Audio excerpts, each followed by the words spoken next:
ಇವಾಗ ನನಗೂ ಸ್ಟಾರ್ಟಿಂಗ್ ಅಲ್ಲಿ ಯಾವುದು ಇದು ಆಪ್ಷನ್ಸ್ ಇರ್ಲಿಲ್ಲ. ಹಂಗಾಗಿ ನಾನು ಭಿಕ್ಷಾಟನೆ ಮಾಡಿದೆ. ಈಗ ನನ್ನ ನಂತರದವ್ರಿಗೆ ಇನ್ನೂ ಅವಕಾಶಗಳು ತುಂಬಾ ಫೀಲ್ಡ್ ಅಲ್ಲಿ ಇದ್ದಾರೆ. ಒಂದು ನೃತ್ಯದಲ್ಲಾಗಲಿ, ಸಂಗೀತ ಆಗಿರ್ಬೋದು. ಎಷ್ಟು ಜನ ಮೇಕಪ್ ಆರ್ಟಿಸ್ಟ್ಗಳಿದ್ದಾರೆ, ಎಷ್ಟು ಜನ ಮೆಹಂದಿ ಆರ್ಟಿಸ್ಟ್ಗಳಿದ್ದಾರೆ, ಎಷ್ಟು ಜನ ಸ್ಕಿಲ್ಫುಲ್ ಇದ್ದಾರೆ. ಆಲ್ಮೋಸ್ಟ್ ಬಿಕಾಮ್, BSc ಇಂಜಿನಿಯರಿಂಗ್ ಎಲ್ಲ ಕಂಪ್ಲೀಟ್ ಮಾಡಿದವರೆಲ್ಲ ಇದ್ದಾರೆ. ಮೆಡಿಕಲ್ ಎಲ್ಲ ಕಂಪ್ಲೀಟ್ ಮಾಡಿ ಏನಕ್ಕೆ ಅಂದ್ರೆ ಅವಕಾಶ ಸಿಕ್ಕಲ್ಲ ಮ್ಯಾಮ್. ಅವಕಾಶ ವಂಚಿತರು ನಾವು.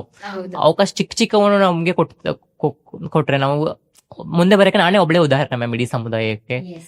ಈ ನಡುವೆ ನಿಮ್ದು ಯಾವಾಗ KS ಎಕ್ಸಾಮ್ಗೆ ಪ್ರಿಪೇರ್ ಹಾಕೊಂಡು ಪಾಸ್ ಮಾಡ್ಕೊಂಡಿದ್ದೀರಾ? ನಾನು ವಿಲೇಜ್ ಅಕೌಂಟಿಂಗ್ ಅಂತ ಪ್ರಿಪೇರ್ ಆಗೇ ಇರ್ಲಿಲ್ಲ. ನಾನು ಪ್ರಿಪೇರ್ ಆಗಿದ್ದೆ KS ಗೆ ಅಂತ ಮ್ಯಾಮ್.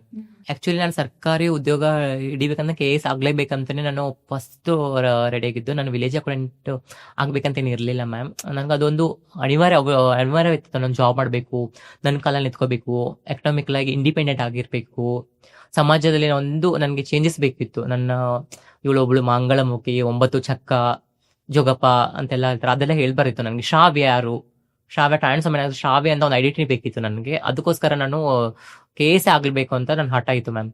ಅದಕ್ಕೆ ನಾನು 3 ವರ್ಷದಿಂದ ಸತತ ಪರಿಶ್ರಮ ಹಾಕ್ದೆ, ಇದು ಮಾಡಿದೆ, ಕೋಚಿಂಗ್ ಸೆಂಟರ್ ಕೋಚಿಂಗ್ ಓದಿದೆ. ಅದರಿಂದ ಡೈಲಿ 12 ಅವರ್ ಓದ್ತಾ ಇದ್ದೆ. 3 ಇಯರ್ಸ್ ಓದ್ತಾ ಇದ್ದೆ. ಅವಾಗ ನಾನು ಡಿಸೈಡ್ ಮಾಡಿದೆ ನಾನು KS ಆಗ್ಬೇಕು ಅಂತ.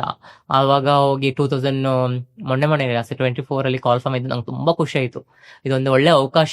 ನನ್ನನ್ನೇನು ತೋರಿಸ್ಬೇಕು ಅಂತ ನಾನು ತುಂಬಾ ನಿರ್ಧಾರ ಮಾಡಿದೆ. ನಾನು ಮುಂದೊಂದು AC ನೋ ಅಥವಾ ತಹಶೀಲ್ದಾರೋ ಅಥವಾ DYSPನೋ ಅಥವಾ ಯಾವ್ದೋ ಡೈರೆಕ್ಟರ್ ಆಗ್ಬೋದು ಅಂದ್ರೆ ಎಷ್ಟು ವ್ಯಕ್ತಿಗೆ ಖುಷಿ ಇರುತ್ತೆ.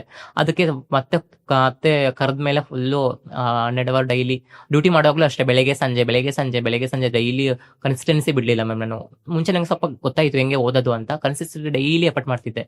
ಲಂಚ್ ಬ್ರೇಕ್ ಬಂದಾಗ ಗ್ಯಾಪ್ ಕೊಟ್ಟಾಗೆಲ್ಲ ಓದೋದು, ಅಥವಾ ಅಡಿಗೆ ಮಾಡುವಾಗ್ಲೂ ನಾನು ಏನ್ ಕೂತ್ಕೊಂಡು ಕ್ಲಾಸ್ ಕೇಳೋದು ಯೂಟ್ಯೂಬ್ ಅಲ್ಲಿ.